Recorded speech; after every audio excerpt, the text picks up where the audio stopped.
Selamat bertemu lagi saudara sekalian di dalam yaitu pembahasan tentang gaming yang kedua ini ya, open search.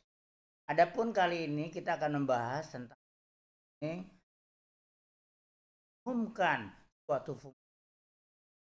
Kita lihat bagaimana kasus kita.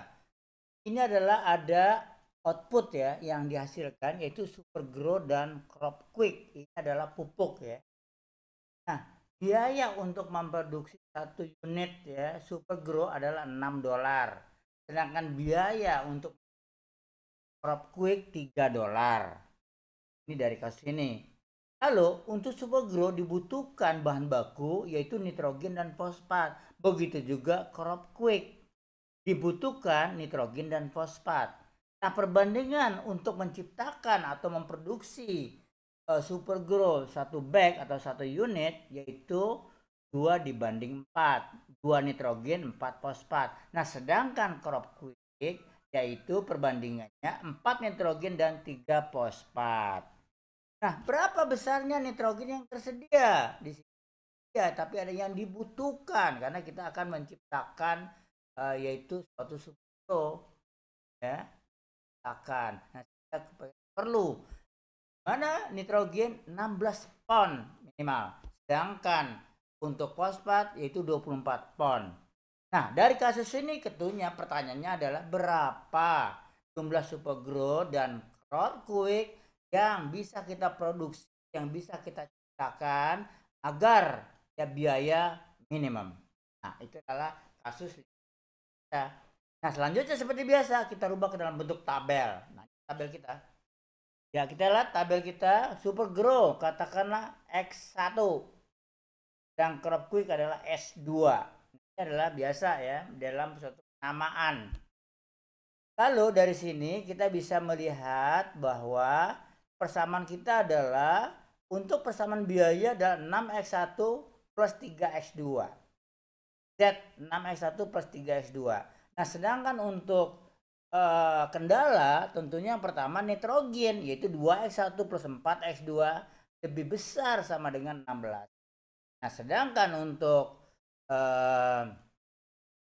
fosfat yaitu 4X1 plus 3X2 lebih besar sama dengan 24 untuk fungsi kendala.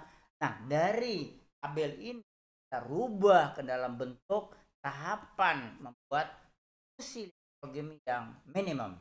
Kita lihat tadi X1 adalah bag of super grow. Yang X2 adalah bags of crop quick. Lalu bagaimana fungsi objektif kita? Itu minimum kan Z. 6X1 plus 3X2. Di mana 6X1 adalah biaya untuk memproduksi super grow. Sedangkan 3X2 adalah untuk memproduksi crop quick. Lalu bagaimana pembatasan fungsinya?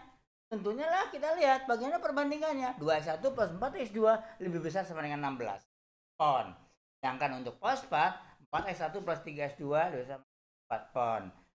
Biasa X1 harus sama dengan 0 atau tidak boleh negatif.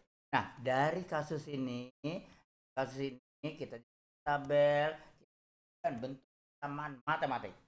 Nah, setelah itu kita dapatkan persamaan matematik yang sangat sederhana. Tapi sebelumnya tolong jangan lupa subscribe dan juga klik loncengnya atau the bell-nya. Berikutnya adalah seperti biasa, kita gambarkan fungsi matematik kita. Ini adalah fungsi matematik dari kasus kita tadi. Dia sama dengan 6X1 plus 3X2, yaitu kendalanya 2X1 plus 4X2, lebih besar dengan 16. Dan yang kedua 4X1 plus 3X2, lebih besar dengan 24. Kita gambarkan satu yang salib sumbu, kedua grafik tersebut, kedua kendala tersebut. Hasilnya. Nah, sekarang bagaimana kita menarik wilayah yang layak? Nah, di sini agak berbeda dengan maksimum ya. Kalau maksimum kita tarikkan ke bawah. Nah, kalau sekarang karena lebih besar sama dengan tariknya ke atas. Oke, tariknya ke atas ya, berbeda ya dengan maksimum. Nah, ini yang perlu diperhatikan. Kalau kita mengerjakan solusi linear programming untuk yang minimum. Lihat gambarnya. Ya, adalah daerah yang simple. ya, daerah yang visible. Nah, dari daerah visible ini kita lihat mana titik-titik yang bisa kita hitung nilai biaya minimumnya. Tentunya di sini adalah yaitu titik ini yaitu 0,8, sedangkan titik ini juga yaitu 8,0, lalu titik yang perpotongan antara kedua garis kendala tersebut. Nah, kita cari seperti biasa itu menggunakan ilmu matematika ekonomi dengan atau eliminasi.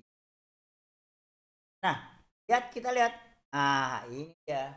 A, B, C. Gitu ya. A, B, C. A titiknya adalah yaitu 0,8, sedangkan C ada 8,0, B adalah kita hitung berapa. Nah, ini kita hitung matematik. Seperti biasa ya, eliminasi atau menggunakan substitusi. Ya, kita dapatkan ternyata X1 untuk B adalah 4,8, sedangkan X2 adalah 1,6. Nah, dari sana kita masukkan ke dalam bentuk fungsi objektifnya. Ternyata ZA itu adalah 24. Kita masukkan ya. 6 kali 0. Dari sini ya. 6 kali 0 plus 3 kali 8. 24. Sedangkan untuk titik C kita masukkan 8,0. Berarti 8 kali 6, 48. 3 kali 0, 0. Berarti 48 Z-nya. Ini adalah untuk titik A dan C. Lalu bagaimana titik B? Ya dengan cara yang sama kita masukkan. Tetapi X1-nya kan cari dulu kan.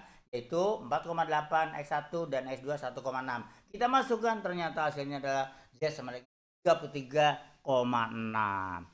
Nah, kita sudah dapatkan bahwa untuk menghitung atau mencari nilai berapa besar X1 dan X2 pada saat biaya minimum adalah titik B. Karena titik B adalah nilai yang paling kecil, biaya yang paling kecil dikeluarkan untuk kasus kita ini.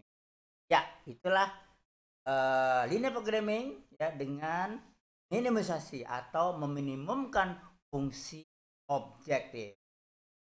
Ya, selanjutnya jangan lupa subscribe dan klik loncengnya atau belnya ya agar Bapak lebih semangat lagi untuk membuat video yang berikutnya. Terima kasih dan sampai ketemu di material berikutnya.